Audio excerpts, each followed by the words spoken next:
अगर आप वंशवाद की बात कर रहे हैं तो वंशवाद तो आपकी पार्टी में भी है। राजनाथ जी के बेटे पंकज सिंह, राजनाथ सिंह जी के पंकज सिंह के बेटे पंकज सिंह जी क्या हैं? क्या हैं पंकज सिंह? विधायक हैं। तो विधायक ही तो हैं। कितने भी 400 से ज्यादा 300-350 विधायक भारतीय जनता पार्टी के हैं। लेकिन फिर भी मैं एमएलसी और सब मिला के फिर भी कई सांसद उनके दफ्तर के बाहर खड़े रहते हैं।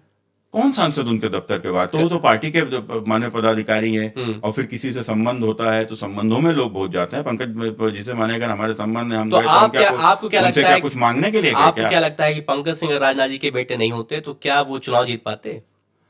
नहीं, देखो पंकज सिंह जी के ठीक है, तो ये तो उत्तर उनके ऊपर भी लागू होता है ना। लेकिन पंकज सिंह जी हमारी पार्टी के डिसाइडिंग फैक्टर नहीं होते। ठीक है, वहां स्थिति ये है कि वहां के ऊपर आप बताओ, वहां के ऊपर अखिलेश के बाद कौन? अखिलेश के बाद अर्जुन, मुलायम के बाद कौन? लाख समर्पण होने के बाद भी शिवपाल नहीं, अखिलेश। क्या कमी रह गई शिवपाल जी के अंदर? वो मुलायम सिंह जी के बेटे नहीं थे, भाई थे। ये तो पार्टी के लिए बहुत मेहनत की, लेकिन भगवान की रह गई। पार्टी के लिए बहुत मेहनत की। मुलायम सिंह यादव ने एक सभा में कहा कि शिवपाल ने कहा देखो देखो इस इन्हीं परिस्थितियों से तो हमारे पूर्वज लड़े कि बाबर के बाद में हुमायूं, हुमायूं के बाद में अकबर। तो ये इन्हीं परिस्थितियों के लड़े हम लोग ना, ये नहीं चलेगा। अच्छा ये बताइए, साल 2009 में करिश्मा नहीं चला, 14 में नहीं चला, 19 में सुब्रत पाठक क्या कर दिया ऐसा बेजोड़ काम? क्योंकि देखिए 2014 में मोदी लहर थी, 19 में कहा गया अरे उतनी नहीं है, लेकिन उस लहर को कम होने के बावजूद सुब्रत पाठक जीतते हैं और डिंपल यादव को हराते हैं और एकदम जबरदस्त शिकस्त देते हैं। देखो आप हमने फिर एक बात कही, हमने क्या कहा कि वो चुनाव अगर जो इतने बड़े व्यक्ति से यदि चुनाव होता है, वो चुनाव यदि कोई साधारण आदमी यदि जीतता है तो वो नहीं जीतता है, वो जनता जीतती है। ठीक है, जनता लड़ाती है, जनता जिताती है। ठीक है। तो कुल मिलाकर वो समाजवादी पार्टियों के ऐसे कर्म रहे। हमने कहा ना कि अभी मानो हम लोग पॉडकास्ट पे बैठे हैं, घंटा भर बैठेंगे, ज़्यादा 1.5 घंटा 2 घंटा बैठेंगे।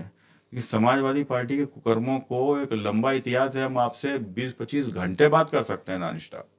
इतना लंबा इनकी कहानी है। काहे नफरत करते हैं इतना आप समाजवादी? हम नहीं नफरत करते हैं, बड़ा रोल है। अगर हमारा राजनीति में हम लोग आए हैं तो बड़ा रोल है इनके भेदभाव करने का।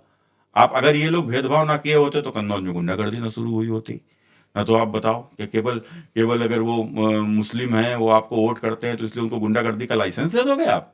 उनको कब्जा करने का लाइसेंस दे दोगे आप? वो अवैध खनन भी करेंगे, वो सारे उल्टे उटपटांग काम करेंगे, वो सारे जराइम के काम भी करेंगे, वो सब कुछ वही करेंगे, वो गौकसी भी करेंगे, वो सब करेंगे। और आप उनको संरक्षण देते रहोगे। वो दंगा भी कर देंगे तो आप उनके खिलाफ मुकदमे नहीं लिखाओगे। और कोई उनके खिलाफ यदि बोलेगा तो भला आदमी है, उसको भी फंसा दिया जाएगा। मेरे पूरे 5 पीढ़ियों के इतिहास में कभी किसी के ऊपर 151 नहीं लगी।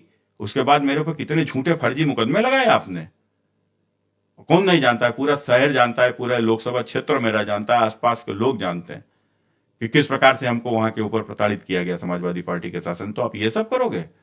तो मैंने कहने का तात्पर्य क्या था कि आप श्रीमती डिंपल यादव जी चुनाव लड़ी, आप लोकसभा का नाम निर्विरोध हो गई। वो निर्विरोध सांसद चुन जाएगा? ऐसे ही बन जाएगा क्या? उपचुनाव में आप मुख्यमंत्री थे, मैंने इतनी लोकप्रियता आपकी कि आपके खिलाफ कोई पर्चा ही नहीं डालेगा, वो भी लोकसभा के चुनाव में। अरे प्रधानी में तो चलो मान लेते हैं एक बार। तो ये सब क्यों हुआ, कैसे हुआ? लोग नहीं जानते कि लोगों ने देखा नहीं है कि किस प्रकार से 1000 गुंडे बाहर खड़े हुए, कोई जा रहा है उसको किडनैप कर रहे हैं, किसी को अंदर नहीं जाने दे रहे हैं। तो आपका कहना है कि एक छत्र राज है कन्नौज में सपा का? नहीं, राज्य नहीं है, राज्य तो खत्म हो गए ना। 47 में सब विदा हो गया। अब मैंने कहा कि ये बात करते हैं बाबा साहब के संविधान की, ठीक है, और संविधान की बात भी करते हो, संविधान की अवहेलना भी करते हो। मैंने अपनी पत्नी को निर्विरोध चुनवाओगे लोकतंत्र की हत्या करके कि जो पर्चा डालने जाएगा उसको उठा लिया जाएगा, उसको पर्चा नहीं डालने दिया जाएगा, किडनैप कर लिया जाएगा। आप तो डाल के आ गए आराम से। नहीं, ये उपचुनाव जिसमें श्रीमती डिंपल जी निर्विरोध हुई हैं, उसकी बात कर रहे हैं। तो हमने क्या कहा कि कुल मिलाकर इतना ही सारे जो विषय हैं इससे कि जिनके कारण से समाजवादी पार्टी चुनाव हारी।